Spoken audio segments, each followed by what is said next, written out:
కన్ను పెట్టరు కన్ను కుట్టరు ये ओ जो है ना for that to practice a lot.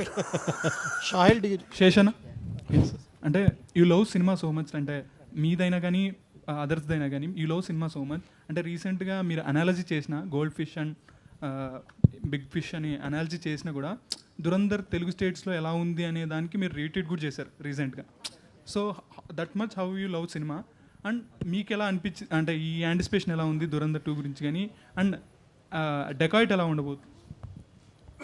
అంటే ఒకటండి, I'd love to say this, one of the reasons I called Dacoit or the film we I'm trying to make a goldfish is ఇస్ బికాస్ ఇది పోటీ ఏం కాదండి. యూనో ఆర్ట్స్లో పోటీ ఉండదు. ఇట్ ఈస్ మనం ఒక గోల్డ్ చేస్తున్నామని నమ్మి చేస్తున్నాం మ్యాటర్ అంతే.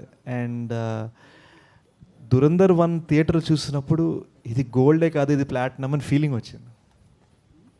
సో నాకు, అండ్ ఇప్పుడే కాదు, KGF 1 రిలీజ్ అయినప్పుడు I think I could be wrong, నాకు తెలిసినంత వరకు I was the first Telugu actor to tweet about KGF 1. It is not a gun, it's a bazooka అని నేను ట్వీట్ చేశాను. నేను థియేటర్లో అరిచాను KGF 1 చూస్తున్నప్పుడు. సో నాకు ఏ పోటీ లేదు, ఏ కాంపిటీషన్ లేదు, ఏ ఇది లేదు. I just love cinema because నాకు ఇప్పటికీ గుర్తు, నాకు 5 years అప్పుడు నేను ర్యాంబో సినిమా చూసినప్పుడు ర్యాంబో అని ఇటు అమ్మ చున్నీ కట్టుకొని ఇటు పరిగెట్టేవాడిని.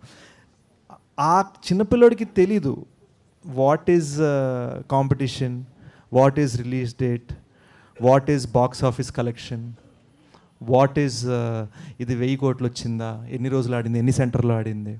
ఆ చిన్నపిల్లడికి ఏం తెలియదు. అండ్ ఫ్రాంక్లీ చెప్పాలంటే నిజంగా మనం ఈరోజు మన హెడ్లైన్స్, మన సోషల్ మీడియా పక్కన పెట్టేసి నిజంగా ఆలోచిస్తే యాజ్ హ్యూమన్ బీయింగ్స్ మనము పట్టించుకో, మనకు కావాల్సిన ఒక మంచి సినిమా. ఈరోజు నేను ఎవరినైనా అడిగితే మాయాబజార్ సినిమాకి ఎంత డబ్బులు వచ్చాయి తప్పని ఎవరు చెప్పలేరు. షోలే సినిమాకి ఎంత వచ్చింది తప్పని ఎవరు చెప్పలేరు. కానీ మీరు ఏం చెప్పగలరు? మాయాబజార్ ఎంత ఎంజాయ్ చేశారు మీరు చూసి అని చెప్పగలరు. షోలే చిన్నప్పుడు చూసినప్పుడు ఎంత ఎంజాయ్ చేశారని చెప్పగలరు. And that is the magic of cinema. Ultimately నేను జెన్యున్గా మనస్ఫూర్తిగా నమ్మేది ప్రొడ్యూసర్ని సేవ్ చేసుకొని మనం ఎంత అద్భుతమైన సినిమా తీసామన్నది ఒక్కటే మ్యాటర్ మామ, nothing else matters. Bheems so hit music director, hit music machine అని చాలా చెప్తున్నారు ఈ మధ్యలో. సో మీరు ఈ మధ్యకాలంలో చాలా హిట్స్ ఇచ్చారు, కానీ ఇప్పుడు మాట్లాడుతూ ఈ సినిమా ద్వారా చాలా నేర్చుకున్నానని ఎమోషనల్ అయ్యారు. ఏం నేర్చుకున్నారని? అంటే ఎగ్జాక్ట్లీ నేను ఇంతకుముందు చేసిన పాటల కంటే ఈ సినిమా పాటలు డిఫరెంట్గా ఉంటాయి. బికాస్ నా మనసుకు దగ్గరగా ఉంటాయి. వ్యక్తిగతంగా నేను ఏదైతే ఇష్టపడతానో, వ్యక్తిగా నేను ప్రపంచానికి ఎలా కనబడాలనుకుంటాను, ప్రపంచాన్ని నేను చూసే దృష్టి, సంగీతం వైపు నుంచి నేను చూసే కోణం ఎలా ఉంటుందనేది ఈ సినిమా ద్వారా నేను చూపించాను యాక్చువల్లీ. సో ఎప్పటి నుంచో నాకు ఒక చిన్న కళ ఉండిందనమాట, ఇలాంటి పాటలు చేయాలి, ఇలా వెళ్ళాలి, ఇలా వినిపించాలి. టీనేజ్ పిల్లలకు మన పాటలు వాళ్ళు వింటుంటే, వాళ్ళు ఎంజాయ్ చేస్తుంటే మనం వినాలని. చాలా పాటలు హిట్ అయినాయి, ప్రతి పాట హిట్, అన్నీ సూపర్ హిట్లే. బట్ ఇందులో ఏంటంటే నాకంటూ ఒక 18, 19, 20, 25 ఆ ఏజ్లో ఉన్నప్పుడు నేను కొన్ని కళ్ళు ఉంటాయి కదా. సోనారే సోనారే సున్ సున్ సోనారే పాటకు ప్రాణం పల్లవి అయితే అలా ఏదో చేయాలరా దీని అమ్మ అని మజా రావాలి నాకంటూ కూడా. అంటే ఇప్పుడు నేను ఒక 18 years పిల్లోనైతే ఎలా చేస్తాను. సో అలాగా నాకు చేయాలనే ఒక పిచ్చ ఉండిపోయింది అట్లా. సో శేష్ సార్ వచ్చి అన్నారు, విచిత్రమైన చెప్పిన మీ అందరికీ ఒక సీక్రెట్ చెప్తాను, బలగం పాట విని వచ్చారు.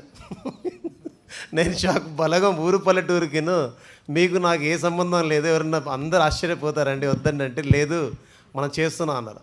సో అప్పుడు ఫస్ట్ చేసింది ఇదే, కన్నీళ్ళే జన్మెత్తకుండా నీ చుట్టూ